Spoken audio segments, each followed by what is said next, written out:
con la bendición del Padre, del Hijo y de su Espíritu Santo. Amén. Dijo entonces Jesús a los judíos que habían creído en él: si vosotros permaneciereis en mi palabra, seréis verdaderamente mis discípulos, y conoceréis la verdad, y la verdad os hará libres. Le respondieron: linaje de Abraham somos, y jamás hemos sido esclavos de nadie. ¿Cómo dices tú seréis libres? Jesús le respondió: de cierto os digo que todo aquel que hace pecado, esclavo es del pecado. Y el esclavo no queda en la casa para siempre, el Hijo sí queda para siempre. Así que si el Hijo os libertare, seréis verdaderamente libres. Señor y Dios, te damos gracias en el nombre maravilloso de Jesús, tu Hijo amado, en tu amor y tu bondad, por todas las bendiciones que hasta aquí has derramado sobre cada uno de nosotros. Gracias por tu pueblo, gracias por tu iglesia, fiel, perseverante en este día, Señor, aquí en tu casa. Te pedimos, Señor, que tú traigas la administración a nuestras vidas conforme a tu sabiduría, conforme a tu conocimiento. Tú sabes lo que cada uno de nosotros necesitamos. Tú sabes la necesidad particular de cada uno de los presentes. Conforme a la necesidad de cada uno, Señor, trae la administración, abriendo nuestro entendimiento y nuestro corazón. Danos la humildad necesaria, no solo para expresar tu palabra, sino para recibirla y atesorarla en nuestro corazón, y danos la valentía necesaria para ponerla por obra, ya que el enemigo no tiene parte ni suerte en este asunto. En el nombre de Jesús, amén y amén. Pueden tomar asiento. Gloria a Dios. Gloria a Dios. Dios es bueno, en gran manera bueno. Y Él siempre llega a nuestras vidas a tiempo. Nunca llega antes, no después. Siempre llega a tiempo.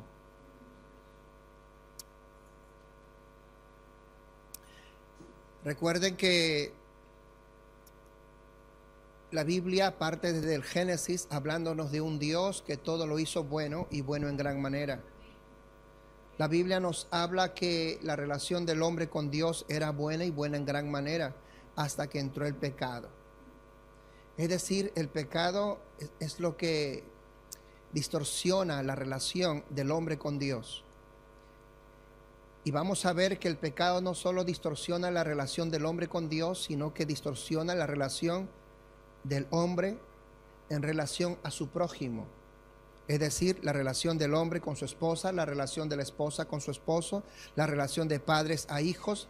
Distorsiona la relación entre hermanos, entre amigos, entre allegados, familiares, etc. Distorsiona todo. Pero qué bueno es Dios, que Dios nos ama, porque Dios es amor. Y como nos ama tanto, no nos deja nunca solos.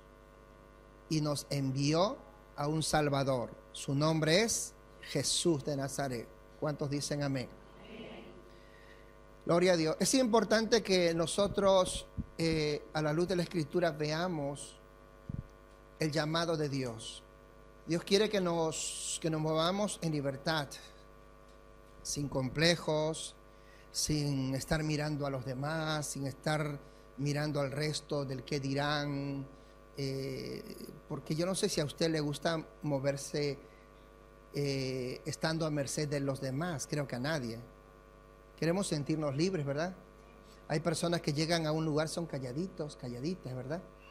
Pero cuando están en su casa, son tremendos. No hay quien los pare allí, en casa. Hay quienes no hablan ni una palabrita, pero cuando están en casa o en su círculo, hablan como un loro. Hay quienes hablan bajito, pero cuando están en su centro, su círculo, óigame, hablan fuerte, tronante, etc. Siempre el ser humano, en esa condición, Dios nos conoce y Él quiere que de verdad seamos libres, que podamos expresarnos en esa libertad. Gloria a Dios. Pero como dije, el pecado y el diablo en sí son los que han distorsionado todo de esa libertad. Y vamos a ir a la escritura. Juan 8, allí mismo, en ese mismo capítulo 8, en el verso 34 dice: de cierto os digo que todo aquel que hace pecado, esclavo es del pecado.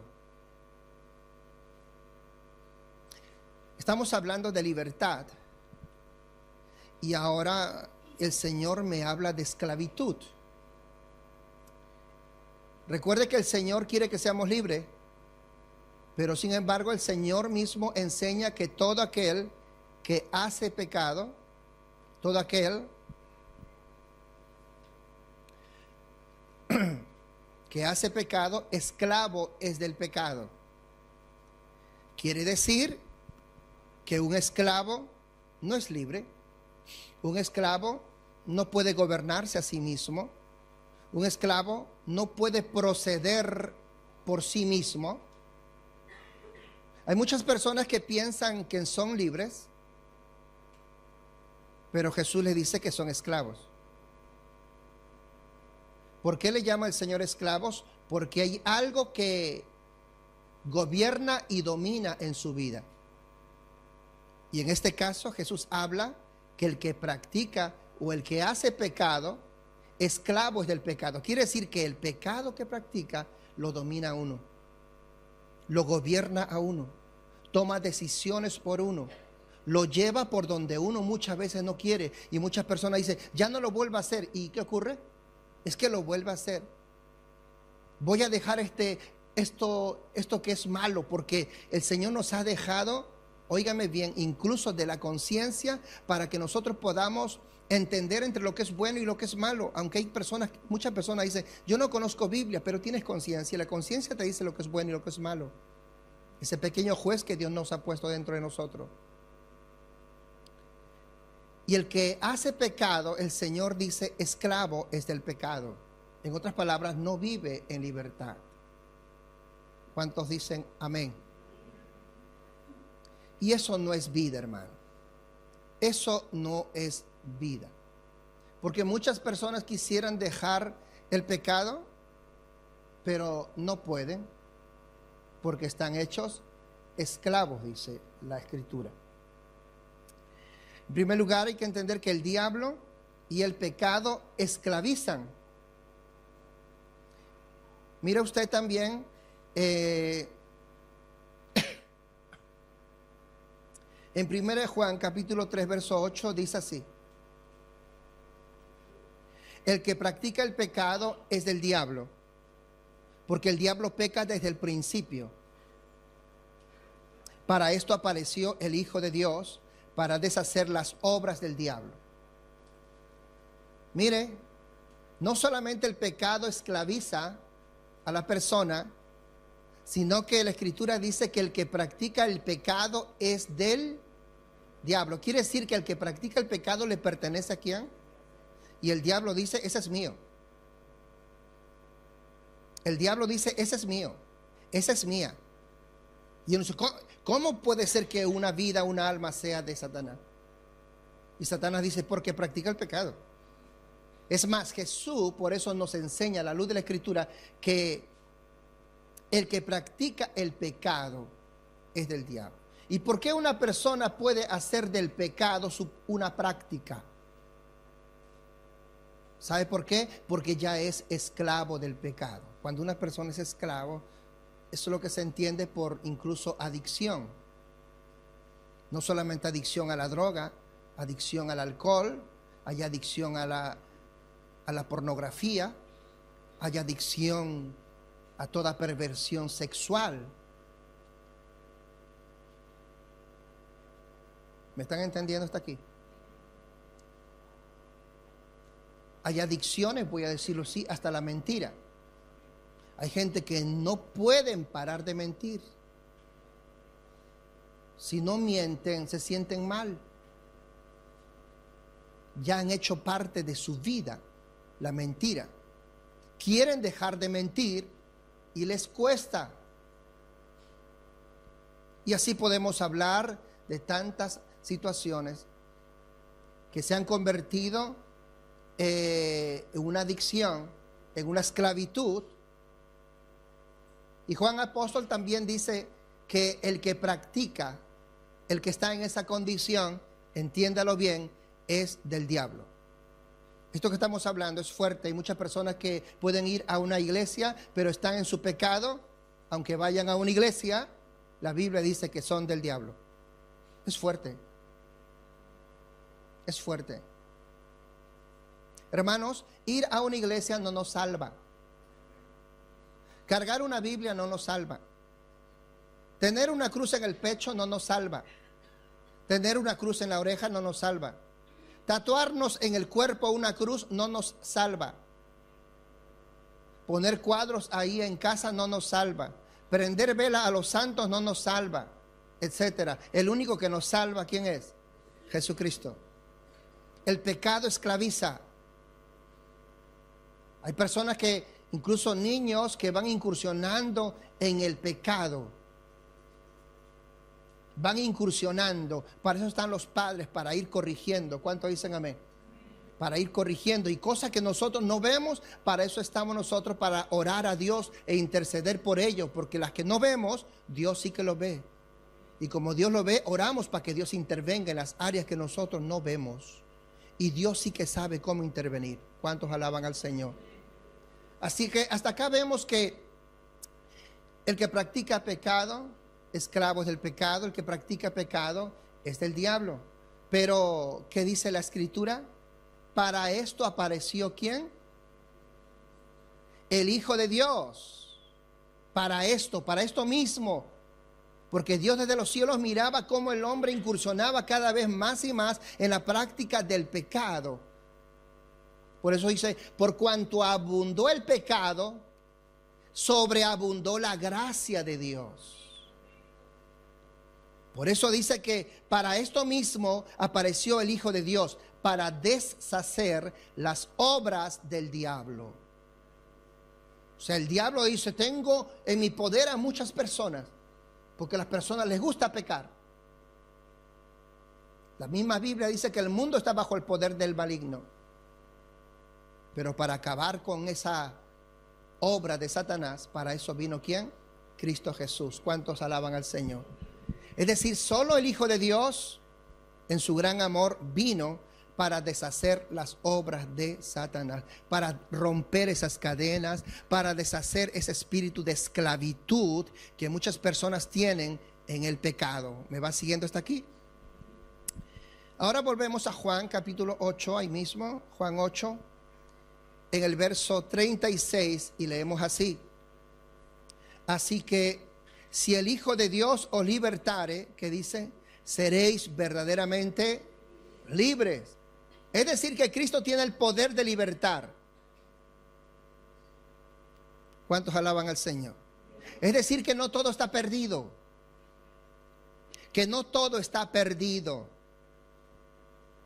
Personas que no pueden dejar algún vicio, no todo está perdido. ¿Cuántos dicen amén? Personas que no pueden dejar la pornografía, ¿qué hay que decirle? No todo está perdido. Personas que no pueden dejar la droga, dígalo. No todo está perdido. Personas que no pueden dejar el alcohol, dígalo. No todo está perdido.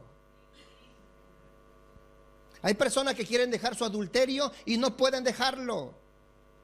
Quieren, lloran, pero no pueden dejarlo. ¿Qué hay que decirle a ellos? Dígalo. No todo está perdido, porque para eso vino ¿quién? El Hijo de Dios. ¿Para qué? Para deshacer las obras del diablo. Y si el Hijo de Dios os libertare, dígalo, seréis verdaderamente libres. Necesitamos que Jesús intervenga en nuestras vidas. No hay vicio que se rompa si no es con el poder de Jesucristo. Necesitamos que Dios intervenga en nuestras vidas. Que Dios intervenga desde nuestros hogares, en nuestro matrimonio, con nuestros hijos, con la familia. Y entonces el Señor provoca esa libertad. Él solo tiene el poder para libertar. Él solo tiene el poder para deshacer las obras de Satanás. ¿Cuántos alaban al Señor? Y cuando dice que seréis verdaderamente libres, Cristo nos hace verdaderamente libres, es decir, que no nos da una libertad a medias, sino que una libertad verdadera. ¿Cuántos dicen amén? Esa libertad con el Señor, óigame, es una libertad en paz. Es una libertad donde tú puedes caminar como quien dice, vas pisando una alfombra de nube. ¿Cuántos alaban al Señor? Óigame, es una libertad donde tú puedes saltar como un corderito. Es una libertad donde tú puedes experimentar que cuando Cristo te liberta, tus pecados te son perdonados y ya no llevas la carga y el peso de tu pecado, porque el pecado también acusa. Pero cuando Cristo te liberta, te perdona, y cuando Él te perdona, el acuse se va. Porque el Señor dice, si tu pecado fuera rojo como el carmesí, yo lo haré como blanca lana. A su nombre, gloria. Así es que el Señor nos hace libres. ¿Qué necesitamos para ser libres? Venir a Jesús. ¿Qué necesitamos nosotros para ser libres? Reconocer nuestro pecado. Ahí está. Reconocer nuestro pecado. Reconocer nuestro pecado. Ese es el gran problema, que muchas personas quieren el favor de Dios, quieren que Dios le haga libre, pero no reconocen su pecado. Yo pregunto, ¿qué pasa si una persona no reconoce su pecado y Cristo lo hace libre? ¿Qué ocurre? Vuelven a pecar. Y vuelven a pecar. Pero cuando Jesús nos liberta, dice la Escritura, Él nos hace verdaderamente libres. Pero para esa libertad efectiva necesitamos, y el Señor nos pone, que si nosotros confesamos nuestros pecados y nos apartamos de Él, Él es fiel y justo para perdonar nuestros pecados. ¿Cuántos dicen amén? Él es fiel y justo para perdonar nuestros pecados. Él está dispuesto a ello. A su nombre, gloria. Fuimos llamados a caminar en libertad. Ahora hablo personas que ya se han rendido a Cristo, personas que ya se han entregado al Señor, personas que entienden el caminar del Evangelio. Y el Señor quiere que vivamos en libertad. ¿Cuántos dicen amén? Veamos a la luz de la Escritura. 1 Corintios capítulo 10, verso 23.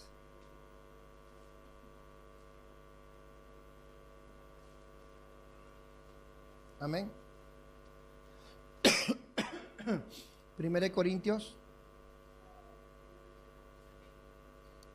capítulo 10, verso 23 dice así: todo me es lícito, pero no todo conviene. Todo me es lícito, pero no todo edifica. Esto es a la persona que ya ahora vive en libertad. Hay muchas personas que piensan que si Cristo me hizo libre, yo puedo vivir como quiera. Hay que entender libertad en relación a libertinaje. Libertad es la capacidad que tiene el ser humano de moverse dentro del parámetro o dentro de una frontera de moral, de ética, y si hablamos del Evangelio, dentro de los preceptos bíblicos. Yo estoy llamado a moverme en plena libertad dentro de lo que Dios me manda. ¿Estamos claros aquí? Libertinaje es la persona que dice que es libre, pero que no tiene parámetros, no tiene fronteras, no hay líneas que puedan a él frenarlo. Óigame, si Dios es amor, y yo creo que Dios es amor, en el amor de Dios nos manda a respetar. Recuerde que toda la ley incluso se resume ¿en qué? En amar a Dios y amar a ¿quién? A tu prójimo. Y si yo amo a mi prójimo, tengo que respetarlo. Y si yo respeto a mi prójimo, tengo que entender que mi prójimo tiene sus derechos, tiene sus deseos, sus anhelos también. Y yo tengo que respetarlos. ¿Cuántos dicen amén a ello? Entonces, si yo respeto a mi prójimo, ¿qué pasa con mi libertad? Mi libertad y mi derecho va hasta que comienza el del otro. No puedo atropellar a mi prójimo, por más que yo sienta o diga que soy libre. Una persona libre en Cristo Jesús sabe tener dominio propio en Cristo Jesús. En esa libertad que Cristo nos hizo libres, dice, todas las cosas me son lícitas. Es decir, vivo en esa libertad tan hermosa con Dios que tengo licencia para muchas cosas. Sin embargo, hay muchas cosas que no me edifican. Es decir, tengo yo que buscar en esa misma libertad, en el Evangelio, tengo que buscar en una línea que pueda edificar. Número 1, edificarme a mí. Y número 2, edificar a los demás. Una verdadera libertad edifica. Cuando no vivimos en esa libertad, lejos de edificar, derribamos, destruimos, atropellamos. Un creyente que vive en la libertad que es en Cristo Jesús, hemos dicho, edifica. ¿Cuánto dicen amén? Aunque tenga todo el derecho del mundo. Maravilloso el nombre de Jesús. ¿Cuántos alaban al Señor? Mira usted, por ejemplo, en 1 Corintios 6:12. 1 Corintios 6:12. ¿Lo tienen allí? Y dice también, todas las cosas me son lícitas, mas no todas convienen. Todas las cosas me son lícitas, mas yo no me dejaré dominar de ninguna de ellas. Quiere decir que Dios me llama a libertad, pero esa libertad la tengo que vivir y llevar yo como cristiano con mucho control. ¿Me están siguiendo? ¿Cómo se come eso, pastor? Una libertad con control. Eso se llama dominio propio. El dominarte. Y aquí vamos, al dominio propio, al dominarte a ti mismo. No dominar a los demás, sino dominarte a ti mismo. La verdadera libertad es dominarse a sí mismo. ¿Cuántos dicen amén? Óigame. Ahora ponte a pensar, ¿te dominas a ti mismo? En otras palabras, ¿puedes con tu genio? ¿O te supera?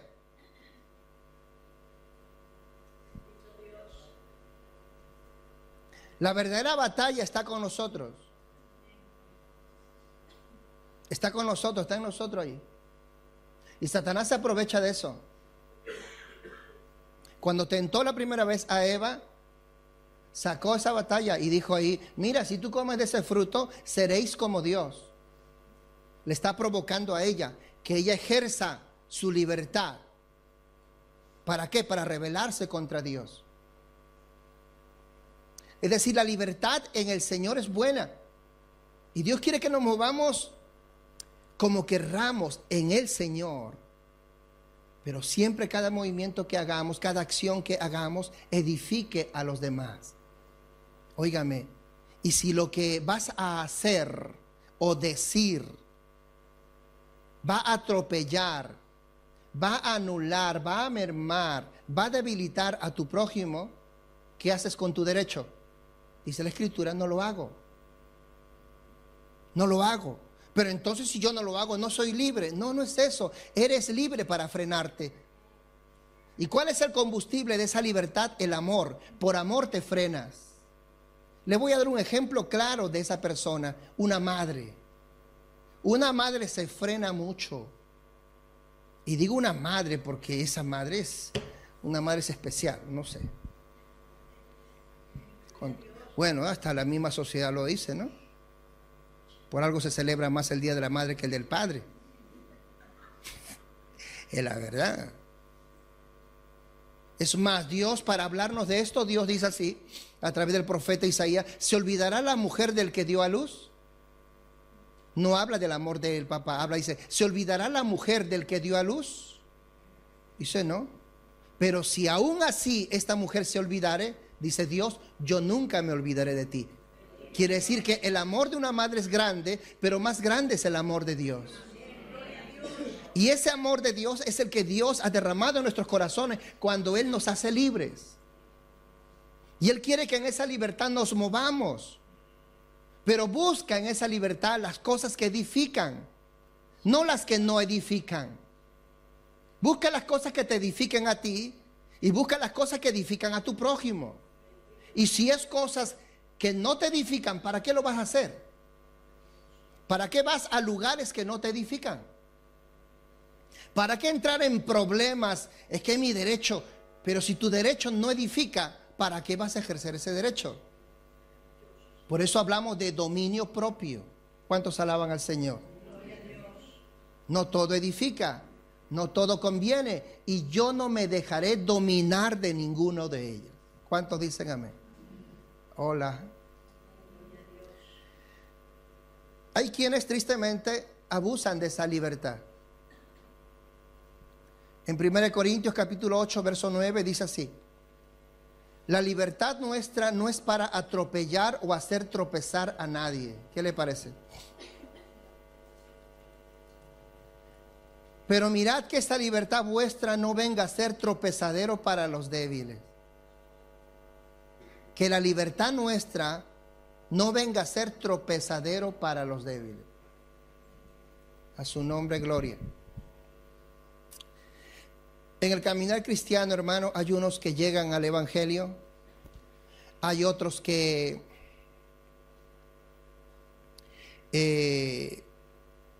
van creciendo por el tiempo que ya van llegando, otros crecen rápidamente, otros crecen lentamente, otros se estancan, otros se vuelven para atrás, luego retoman otra vez. Ojalá todos llegáramos a Cristo y nuestro caminar sea como un cohete para arriba. Pero no es así. Hay muchas personas que se convirtieron al Evangelio años, están en una iglesia, luego se van, luego cuando vienen encuentran a muchos nuevos, y los nuevos han avanzado más que ellos que eran viejos. Y no lo digo yo, lo dijo el Señor también, que muchos postreros serán primeros y muchos primeros serán postreros. Eso ocurre. Eso ocurre. El problema está en las personas que mientras van viviendo la experiencia en Cristo y van viviendo en el conocimiento del Señor, óigame bien, conoceréis la verdad, dice Juan 8:32, y la verdad os hará libres, ¿ver? O sea, el conocimiento también nos trae libertad. A medida que yo voy más a la Escritura, me voy a sentir más libre, voy a caminar más libre, voy a pensar más libre, voy a actuar más libre. ¿Cuántos alaban al Señor? Y qué lindo es moverse así. Ya no voy a andar con ese miedo, porque la Escritura me va a nutrir, me va a alimentar, me va a dar madurez intelectual, madurez en mi fe, para yo saber lo que tengo que hacer. Y procederé en esa libertad. Bendito sea el nombre del Señor. Pero sin embargo, el Señor nos manda a relacionarnos unos con otros. Y eso se llama iglesia. Cuando compartimos un lugar, cuando nos llamamos familia, cuando nos llamamos hermanos. Y el problema está allí, en la convivencia de hermanos, en la convivencia de la familia. Imagínense, yo vivo libre, el hermano Pepito vive libre, la hermana Juanita vive libre y todos vivimos libres. Claro que sí, pero cuando nos juntamos tenemos problemas. ¿Sabe usted por qué? Porque la libertad de todos choca con todos.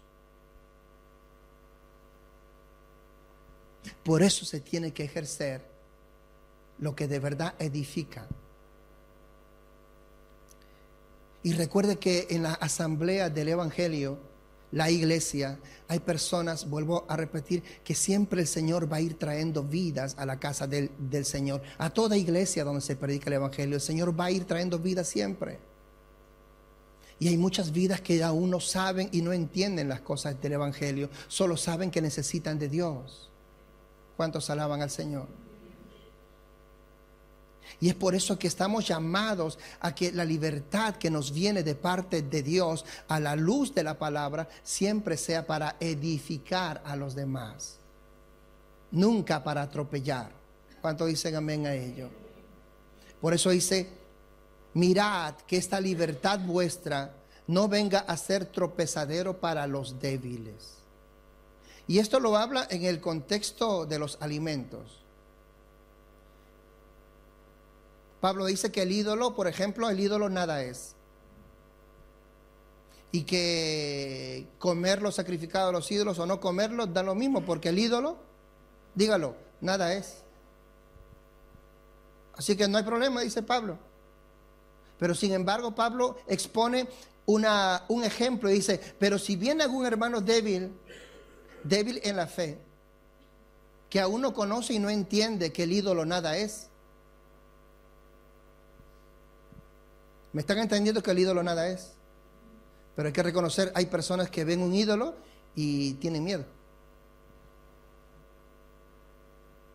¿Me va siguiendo? Y tienen miedo, tienen temor, tienen todavía cierto reparo allí. Pero la Biblia dice que el ídolo nada es. Y Pablo da el ejemplo, dice, y si viene una persona que recién se ha convertido y es débil en la fe todavía, que todavía no ha madurado porque no tiene el conocimiento todavía, y de pronto te ve a ti comer algo que fue sacrificado al ídolo, Pablo dice, no hagas pues por tu libertad, no hagas tropezar al débil. ¿Me están entendiendo? No hagas tropezar al débil. Les doy un ejemplo. Si una persona viene y por ejemplo se celebró el Día de la Virgen tal, y ahí se venden turrones, se venden todo, ¿verdad que sí? Y un día una hermana va y se coge un turrón y dice, pastor, le he traído un turroncito de ahí, de la Virgen tal, y es una vida que recién está llegado. ¿Qué hago yo? Yo sé que el ídolo nada es. Yo digo, amén, mi hermana, me lo trae con mucho amor. Dios le bendiga, hermana, muchas gracias. Claro que sí, lo voy a recibir. Y ya está, y me lo voy a comer. Porque todo dado gracias a Dios, se santifica todo. Satanás nada ha creado. Pero cuando voy a comer, llega la hermana Pepita y dice, pastor, no lo coma. Es de la Virgen del pueblo. Y yo le digo, uy, mi hermana mía. Y yo por la hermana, ¿qué tengo que hacer? Tener cuidado porque recién ha llegado, porque no conoce mucho. Tengo que tener mucho cuidado con ella, de no ofenderla, de no dañarla, de no sentirse mal. ¿Y qué le tengo que decir? Ay, hermana, la que me ha librado. Y no lo como pues por ella. Pasa el tiempo y aquella hermana va asistiendo a la iglesia, asiste a los estudios bíblicos. Ella misma va leyendo las escrituras y va comprendiendo, y al final entiende que el ídolo, dígalo, nada es. Y cuando lo entiende bien, se acerca y me pregunta, y pastor, ¿por qué no comió ese día entonces? ¿Qué le tengo que decir? Por tu culpa. ¿Cómo que por mi culpa? Sí, porque tú no estabas en condiciones de entenderlo. Y como no estabas en condiciones de entenderlo, hijita, no lo comí por ti, para que no te dañes. ¿Cómo se llama eso? Amor. ¿Cómo se llama eso? Mi libertad es dominarla. Mi libertad es gobernarla para que mi prójimo no se dañe, más bien se edifique. ¿Me están entendiendo? Esa es la verdadera libertad. La libertad consiste en edificar. La libertad consiste en construir, no en atropellar, no en arremeter. Ay, hermano, usted recién está comenzando, usted no sabe nada, cállese. Esa persona no actúa en libertad. Esa persona está atropellando. Y vamos a decirle, si hay una persona que atropella así, déjeme decirle que no está actuando en libertad. Y no vaya a ser que esté a usted misma esclava o esclavo de su ego. Porque el que es libre en Cristo Jesús tiene dominio propio. ¿Cuántos dicen amén? ¿Por qué digo que tiene dominio propio? Porque el que es libre en Cristo Jesús sabe negarse a sí mismo, luego tomar su cruz y seguir a Cristo. Esa es la verdadera libertad en Cristo. El que quiere venir en pos de mí, ¿qué dijo el Señor? Niéguese a sí mismo, luego tome su cruz y luego ¿qué? Sígame. Eso es negarse a sí mismo. La libertad no es para dar rienda suelta a los deseos de la carne. Gálatas 5:13 nos dice así: Porque vosotros, hermanos, a libertad fuisteis llamados, solamente que no uséis la libertad como ocasión para la carne, sino para serviros en amor los unos a los otros. ¿Ve? Fuimos llamados a libertad. Eso es lo que yo quiero. Hermano, no hay nada más hermoso que moverte en libertad. Bendito sea el nombre del Señor. Hemos dicho que la libertad viene también en el Señor por el conocimiento de la palabra del Señor. Conoceréis la verdad y la verdad nos hace libres. Pero este conocimiento no es, hemos dicho, para atropellar. ¿Cuántos dicen amén a ello? Gloria a Dios. Esta libertad tampoco no es para, óigame, para yo aprovechar, en ocasión, dice, para la carne. Es decir, que yo pongo como fachada mi libertad en Cristo, pero por detrás tengo mis bajas pasiones. Por detrás tengo mis deseos encubiertos. Cojo mi Biblia y digo, voy a ir a predicar a la hermanita Pepita porque es una alma que está muy perdida y está sola en su casa. ¿Me están entendiendo?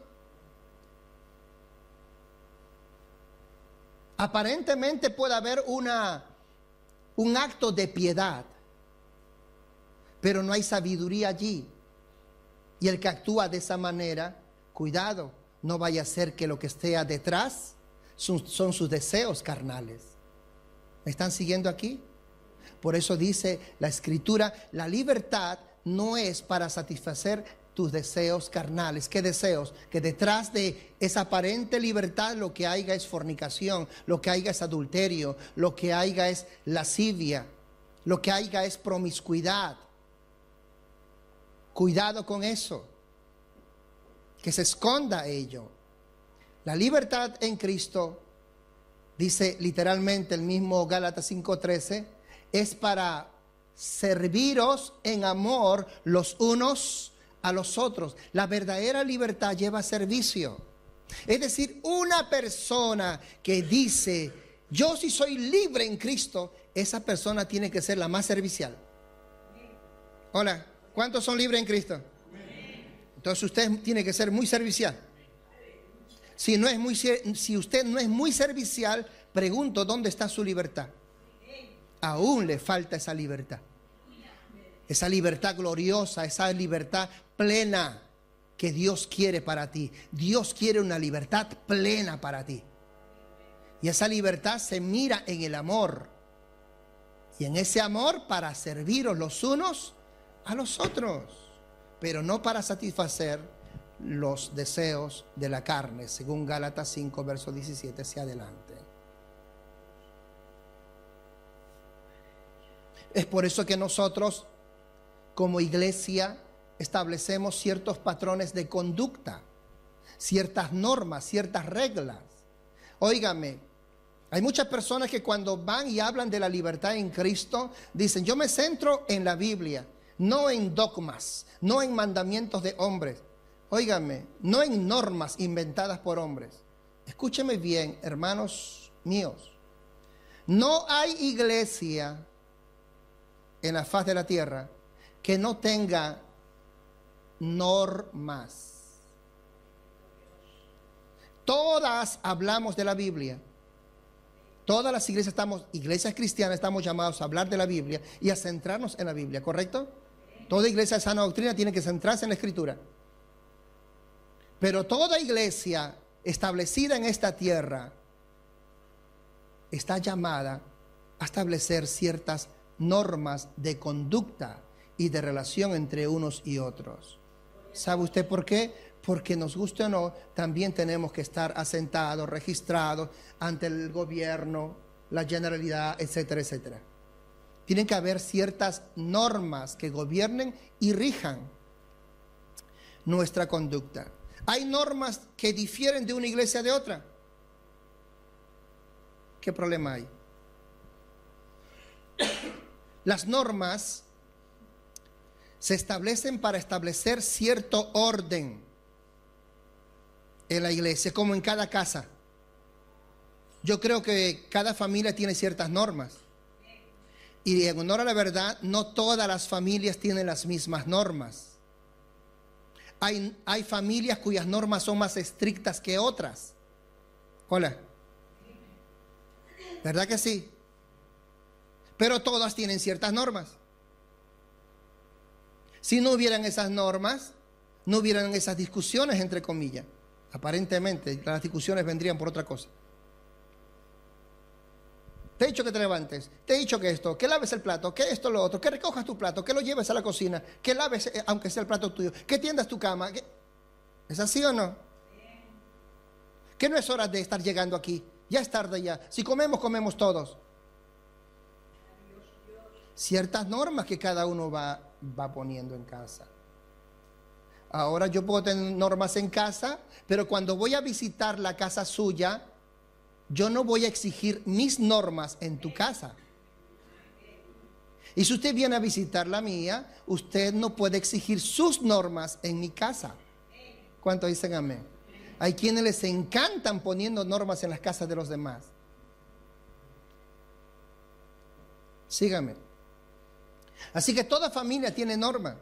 Y las normas son para establecer y mantener cierto orden, amado hermano. Y las iglesias son iguales. Toda iglesia tiene normas, unas distintas que las otras. Por eso decimos que no hay iglesia perfecta. Pero enseñamos también que las normas no pueden estar por encima, escuchen bien, del amor y la misericordia de Dios, que es el centro del evangelio. ¿Estamos claros? Misericordia quiero, dijo el Señor, y no sacrificio. Las normas son buenas porque dan orden, pero no pueden estar por encima del amor y la misericordia de Dios. ¿Cuántos alaban al Señor? Por eso hay normas aquí. A algunos les pueda gustar, otros no. Hola. Ay, Dios mío. Algunos ya quisiera que cada uno busque una iglesia de acuerdo a sus estándares. Y cuando digo que ya la encontró, usted se va y va a encontrar otras cosas también. No hay iglesia perfecta. Por eso lo mejor de lo mejor es orar a Dios y que el Señor te lleve al lugar donde tienes que estar. Óigame, igual que los hijos no escogen el papá. Ay, yo no quería ese papá. No, los padres no se escogen. Tampoco los padres escogen a los hijos. Ay, yo no quería este hijo. No, no se escogen. Igual en una iglesia, cuando Dios te lleva a una iglesia, las ovejas no se escogen a sus pastores. Ay, que no me gusta ese pastor, cámbiame por otro. Tampoco los pastores escogen a las ovejas. Ay, no me gustan estas ovejas. Puro latino. ¿Están entendiendo? Las ovejas no se escogen, los pastores no se escogen, los hijos no se escogen, los padres no se escogen. Pero como hijos de Dios sabemos que hay una mente sabia, es la de nuestro Dios, que Él sabe, como dijo el Señor, Él mismo, Dios mismo es el que se encarga de ir añadiendo las almas a un lugar. ¿Cuántos dicen amén? Él es el que los va trayendo, Él es el que los conduce. Y si Él es el que conduce, Él sabe lo que cada uno necesita. Si Dios te trae a este lugar y vienes perseverando varias veces aquí, es porque Él sabe lo que tú necesitas. Él sabe lo que te conviene a ti, Él sabe el mensaje que te conviene a ti. ¿Cuántos alaban al Señor? Maravilloso el nombre de Jesús.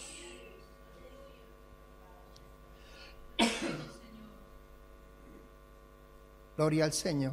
Así que la libertad, hemos dicho que no es pretexto para hacer lo malo. Dice 1 Pedro 2:16, dice, como libres, pero no como los que tienen la libertad como pretexto para hacer lo malo. ¿Ve? El propio Pedro habla, dice que hay gente, hay creyentes ya, tristemente, que toman la libertad como un pretexto para hacer ¿qué cosa? Lo malo. Y no lo digo yo, está en la Biblia. Está en la Biblia. Vivamos como libres, siendo libres, pero no como los que tienen la libertad como pretexto para hacer lo malo. Bendito sea el nombre del Señor. El antes dio un ejemplo. Ir a predicar a un lugar donde hay una mujer sola. Un varón que se vaya a predicar donde hay una mujer sola. Que se meta a la casa de una mujer sola. Y dice que a predicar, dice que a orar.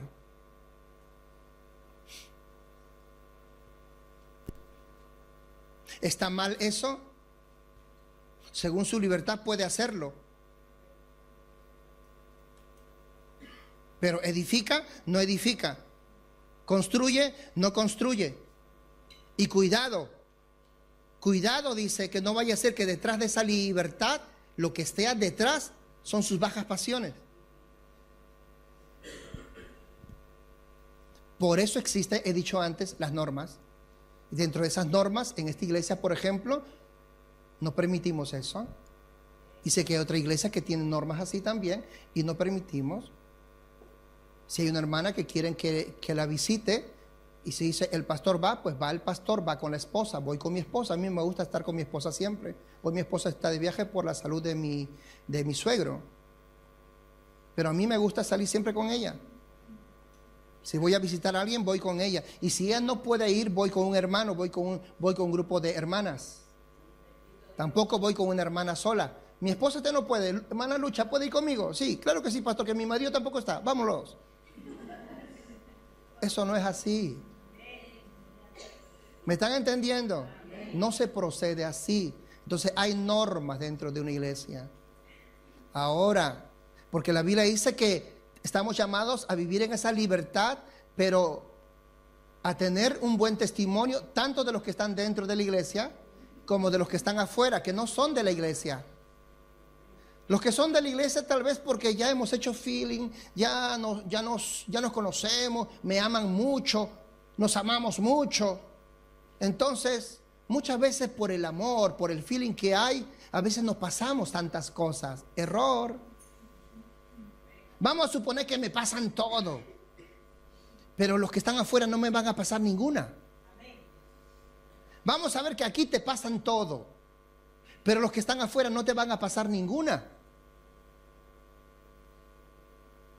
Entonces tu libertad puede ser tu libertad, pero si detrás de ello no hay edificación, hay un atropello y encima detrás está el pretexto de hacer lo malo, la gente se va a dar cuenta. Hay muchas personas que yo he escuchado, tristemente. Pero ¿cómo dicen que es este hermanito fulano? Si entra a esa casa dice que a orar y justo entra por la mañana cada vez que el marido se va. Y cuando hemos hablado con esa persona dice, no, pero yo voy a orar porque veo que necesita ayuda. Entonces preséntate a ayudar cuando esté el marido. Y no cuando se va el marido. No, pero yo lo juro que no he hecho nada. Tú puedes jurar y rejurar todo lo que quieras. Por eso la Biblia dice que tenga buen testimonio de los que están dentro de la iglesia y los que están afuera también. Porque los de afuera te van a estar mirando, te van a estar juzgando. Y no vaya a ser que por causa de ese mal testimonio la gente no venga al conocimiento de Cristo. En otras palabras se llama tropiezo. Y estás usando tu libertad para atropellar a la gente. Y el Señor dice, ay de aquel que haga tropezar a un pequeñito mío. Mejor que se cuelgue una piedra de molino al cuello y se lance al mar. Mejor mátese. En otras palabras, antes que lo encuentre yo, dice Dios. Así que vivir en libertad es lo más hermoso, es lo más bello. ¿Cuántos dicen amén? Es lo más bello. Pero sin embargo, está dentro de estos parámetros. A su nombre, gloria. ¿Cuántos alaban al Señor? Y si alguno dice, pastores, que yo no sé muchas veces, como no sé si lo que me está llevando a hacer lo que quiero hacer en el Señor, no sé si es porque tengo algo dentro de mí, no lo sé, pastor. ¿No lo sabes? Pues sencillo, ponte a orar. Ven a buscar de Dios y haz como el salmista, Señor, saca lo que hay en mi corazón, escudriña mi corazón. Escudriñame, ponme en balanza, ve lo que hay en mí y te aseguro que Dios lo va a sacar. Y cuando Dios lo saque y Dios te despierte esa conciencia y te haga entender que lo que detrás de tu acto de libertad están tus bajas pasiones, entonces sé humilde y arrepiéntete. Pide perdón allí mismo a Dios, dale gracias a Dios por hablarte y ministrarte y enmienda tu caminar. Fuimos llamados cada uno como un potencial grande delante de Dios para ser un canal de bendición en este mundo. Usted, cada uno de los que están aquí, fuimos llamados como un potencial grande, hermano, para ser un canal de bendición en este mundo. Cada uno de los que estamos acá. Bendito sea el nombre del Señor. Y déjeme decirle, Dios apostó, voy a decirlo así, en estas palabras, vamos a decirlo así. Dios apostó, Dios decidió mirarnos a cada uno de nosotros. Póngase a pensar, ¿por qué no escogió a otro? ¿Y por qué te escogió a ti? ¿Por qué me escogió a mí si habían otros mejores? Pero Dios decidió. Pero ese es el Dios nuestro. Pues tenemos que amar la obra que Dios ha hecho en nosotros. Es como cuando llegó un momento dado, en el caso del rey Saúl. ¿Se acuerdan la historia de Saúl? La Biblia dice que Saúl, cuando Dios lo levantó como rey, Saúl era un hombre humilde, pero luego Saúl se envaneció, siendo rey, se envaneció, era obediente y llegó al punto de ser desobediente, egocéntrico, autoritario, etcétera. A lo cual Dios lo desechó. Y como Dios lo desechó, envió a Samuel a decirle exactamente que Dios lo ha desechado y que ya Dios se ha provisto de otro mejor que él. Pero escuchen esto, Samuel amaba mucho a Saúl, lo amaba muchísimo, porque Samuel vio el comienzo de Saúl. Es como un pastor que mira el comienzo de una oveja, cómo va creciendo, cómo llegan a la iglesia y cómo se desarrollan, cómo se van desarrollando, cómo Dios los bendice, cómo se hacen grandes. Y Samuel amaba mucho a Saúl porque vio su desarrollo, hasta que Saúl, el ego mismo lo destruyó. Samuel se fue a su casa y se puso a llorar en su casa y estuvo días llorando por Saúl. Que Dios tuvo que venir a Samuel y decirle: Samuel, déjate de estar llorando y levántate ya. En otras palabras, se llora por lo que te duele, pero no te dediques toda la vida a llorar. Todo tiene su tiempo. No llores para siempre. Dile que está a tu lado: para siempre no se llora.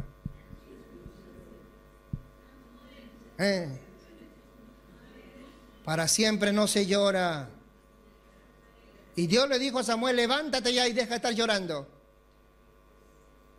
Y ve hacia Belén, a casa de Isaí, porque de sus hijos me he provisto el que será rey sobre Israel. Así que Samuel, obediente, se levantó y fue a la casa de Isaí. Y le dice: he venido a rendir sacrificio y necesito que me acompañéis, pero Dios ha provisto que de uno de tus hijos será el próximo rey de Israel. Así que Isaí saca a sus hijos, saca a sus 7 hijos. Recuerde que Samuel lloraba mucho ¿por quién? Por Saúl. Así que Samuel tenía un prototipo de rey. El prototipo de Samuel, ¿quién era? Saúl. Y Saúl era alto, como un gigante, era fuerte, de buen parecer. Óigame bien, Dios mío. Y así es que ese es el prototipo que él tenía. Cuando Isaí saca a sus hijos, Samuel vio el prototipo de Saúl en los hijos de Samuel, de Isaí. Y cuando pasaban los hijos de Isaí, Samuel decía: este es, este es, este es. Y el Señor, ¿qué le dijo? No, ninguno de ellos es. Porque tú, Samuel, miras lo que tus ojos ven, pero yo veo lo que está en el corazón. ¿Cuánto dicen amén? Mire, y pasaron los hijos. Y ninguno de ellos fue. Pero todos llenaban el estándar y el prototipo que Samuel tenía. Y como Dios dijo que ninguno de ellos es, Samuel dijo, ¿no tienes otro hijo? Isaí dijo, sí, tengo un muchacho por allí que está con las ovejas en el campo. O sea, para no llamarlo era que no era considerado.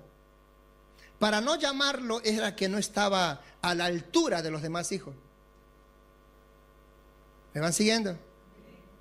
Y cuando lo llaman, llega un muchachito, escuchen bien, que no reunía los estándares de Samuel.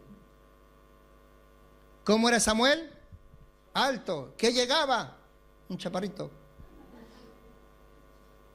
Porque era muchachito. Samuel era guerrero. ¿Qué llegaba? Un muchachito flaquito con su bastoncito y su onda ahí. Y lo digo literalmente porque acuérdense que cuando ya va a pelear con el gigante Goliat, la armadura de Saúl no le quedaba porque no tenía cuerpo, pues, David. Entiéndanlo. Los estándares y el prototipo que tenía Samuel, Samuel. El prototipo que tenía Samuel era Saúl y nada tenía que ver con este jovencito David. Pero cuando lo vio, el Señor le dijo, levántate, apresúrate y úngelo, porque este será el rey de Israel. Quiero decirle, ¿quién ha llenado el prototipo a nosotros para que el Señor tenga misericordia de nosotros? ¿Cuántos hemos llenado el estándar de Dios? Ninguno. Mas sin embargo a Dios le ha placido. Y lo que Dios quiere es que nosotros en consonancia simplemente vivamos en gratitud. Y el que mucho ama, ese agradece. Y el que agradece, hermano mío, siempre está dispuesto y comienza a vivir en esta libertad que estamos hablando. Maravilloso el nombre de Jesús. Cuando usted lee los salmos del rey David, usted va a ver la libertad con la que ese hombre comienza a declarar sus oraciones, sus cánticos. Maravilloso Dios. Por eso que el rey David, incluso cuando hubo pecado en su momento, lejos de cortarse las venas o matarse o echarse al abandono, se humilló, se quitó la corona, los mantos reales y dijo, Señor, ten piedad de mí, conforme a tu misericordia, conforme a la multitud de tus piedades, borra mis rebeliones. Lávame más y más de mi maldad, límpiame de mi pecado, porque contra ti solo he pecado, he hecho lo malo delante de tus ojos. ¿Cuántos alaban al Señor? Ese es el Dios que nosotros conocemos. Y Dios quiere que en esa gratitud nos movamos en esa libertad, que nos cuidemos. Que nos cuidemos. ¿Cuántos dicen amén? Que vivamos libres, pero cuidado con coger la libertad como pretexto para hacer lo malo. Por eso dice, todas las cosas me son lícitas, mas no todas convienen. Todas las cosas me son lícitas, pero mas yo no me dejaré dominar de ninguna de ellas. Quiere decir que tengo que tener dominio propio. Y si a alguno le falta el dominio propio, ¿quién nos lo va a dar? Dios. Por eso que decimos, hay que buscar a quién. Hay que buscar a Dios, ¿verdad que sí? Dile que está a tu lado, hay que buscar a Dios. Necesitamos buscar de Dios. Necesitamos venir ante su presencia. Cuando venimos ante su presencia, nosotros podemos venir, miren, nosotros podemos venir muy tranquilitos ante su presencia y decimos que estamos muy bien. Pero cuando nos presentamos ante su presencia y comenzamos a entrar en su presencia, nos daremos cuenta que hay muchas cosas que están mal.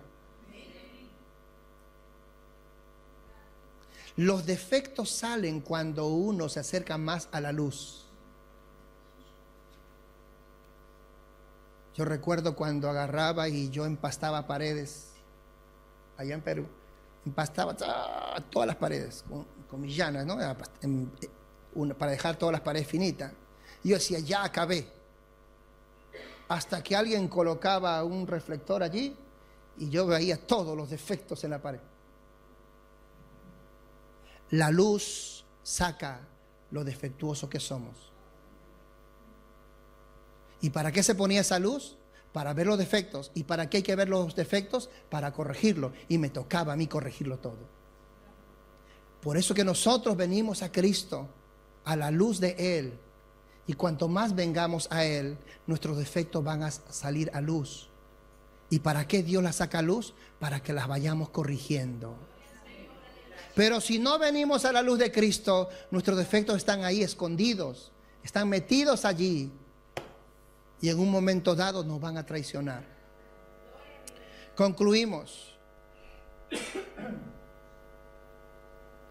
En Gálatas 5, 14, 15 dice así: porque toda la ley en esta sola palabra se cumple: amarás a tu prójimo como a ti mismo. Pero si os mordéis y os coméis unos a otros, mirad que también no os consumáis unos a otros. Repito, porque toda la ley en esta sola palabra se cumple: amarás a tu prójimo como a ti mismo. Es decir, el centro de la Escritura es el amor de Dios. El centro de la Escritura es el amor al prójimo. Esta ley fue dada en base al amor al prójimo. El cumplimiento de la ley es el amor al prójimo. Escuchen esto: si yo amo a mi prójimo, voy a moverme en la libertad que Cristo me ha dado, pero siempre pensando en mi prójimo. Siempre pensando en mí, dígalo, prójimo. Si yo pienso más en mí mismo, no amo mucho a mi prójimo. Y si yo pienso más en mí mismo, la libertad la voy a usar para mí. Y cuidado, ya hemos dicho, no edificamos, atropellamos, y cuidado, que detrás de esa libertad, entre comillas, lo que hay es, ¿qué dice? Hay deseos impuros, deseos malos, deseos de la carne, que se esconden en la fachada ¿de qué? De una libertad cristiana. El que de verdad vive en la libertad en Cristo es la persona que ama. Y cuando amamos, pensamos en el prójimo. Y cuando pensamos en el prójimo, todo se acaba. Se acaban los problemas, se acaban los líos, se acaban las discusiones. Hola. Se acaba la envidia, se acaba el egoísmo. Hola. Y todo eso ocurre cuando pensamos en el prójimo. Cuando pensamos en el prójimo, lo mejor ¿para quién es? ¿Para quién es? Para el prójimo. Imagínese una persona, un matrimonio pensando el uno en el prójimo. Pepito y Pepita es un matrimonio. Pepito tiene que pensar ¿en quién? En Pepita, porque es su prójimo. Y Pepita tiene que pensar ¿en quién? En Pepito, que es su prójimo. Se acaban los problemas. Porque si Pepita piensa en él, pues no le va a causar problemas. Y si Pepito piensa en ella, no le va a causar problemas. Y si Pepito le ha ofendido a ella, lo primero que hace es pedirle perdón. Y si ella le ha ofendido a él, le pide perdón. No se dan cuenta. Pero si ella piensa en sí misma y él piensa en sí mismo, en vez de acabarse los problemas aumentan. Y cada uno exige su derecho.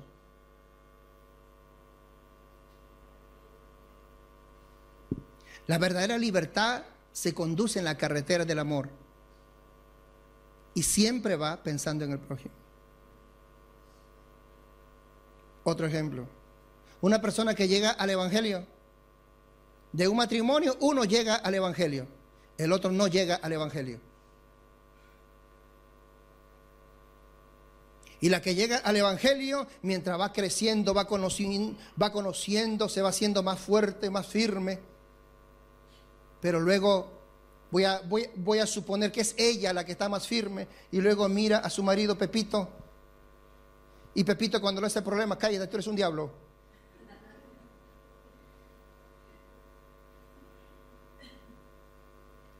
Aunque sea cierto, porque el que practica pecado es del diablo, es cierto. Lo que está diciendo es cierto. Pero pregunto, ¿por qué lo dice en su libertad? Claro, pastor, porque me siento libre. Claro, pero la libertad no es para atropellar, y tú estás atropellando. ¿Y sabes por qué lo haces? Porque te sientes libre, pero no actúas en amor. El amor nos controla. El amor hace que pensamos en el prójimo. Y el amor hace que aunque yo sepa que es un hijo del diablo, porque practica el pecado, con todo es tu pareja, es tu esposo, es tu esposa. Y tienes que orar e interceder para que el Señor le corte las alas del diablo también, como te la cortó a ti. ¿Cuántos dicen amén? Óigame, es lo que Dios tiene que hacer con cada uno. Pero todo esto está basado ¿en qué? En el amor, hermano. En el amor. Otro ejemplo podemos poner. Óigame, cuando uno va a comer. Cuando uno va a comer y, por ejemplo, ha mandado a comprar Kentucky, un Kentucky, llegó una cubeta de esa. Cuando uno piensa en sí mismo, ¿qué hace? Mira el cubo. La mejor presa, ¿para dónde? Para uno. Pero como el otro también piensa en sí mismo, también quiere, ¿qué cosa? Para él también. Y si hay 3 o 4 y cada uno quiere lo mejor, eso acaba en pelea. Lo que se provocó que sea un momento, levántalo, hija. Lo que se provocó o se quiso hacer que sea un ambiente bonito, hermoso, fraterno, terminó en una discusión, en una pelea. Al final discuten, se pelean, cogen el pollo. Pues ¿quieres pollo? Toma pues, y se lo lanzan. Que no es broma. Que no es broma. Porque cada uno procede en su libertad egoístamente. Pero cuando pensamos en el prójimo, dice la Escritura, cuando pensamos en el prójimo, está basado en el amor. Y acuérdense 1 Corintios 13, parte del amor que es, no busca lo suyo propio, sino ¿de quién? El otro. Cariño, esto es para ti, mi amor. ¿Cómo se va a sentir el otro? Oh, feliz, porque se ama. Pero también el otro dice, no, cariño, esto es para ti. Ahí no se vayan a pelear, ¿eh? ¿Me entiende? Pero ahí está la disposición. Cuando uno piensa en el uno respecto al otro. Y esto es aplicable a cualquier circunstancia de nuestras vidas en la relación entre unos con los demás. Pero todo esto es posible, número 1, cuando somos libres en Cristo, y número 2, nos movemos en la carretera del amor. De lo contrario, hay muchas personas que son libres en Cristo Jesús, pero que tristemente, al no moverse en la carretera del amor de Dios, como dice Pedro, como dice Pablo, aprovechan su libertad como pretexto para hacer los deseos de su propia carne. Tal cosa no sea con ustedes, mis amados hermanos. Nos ponemos en pie.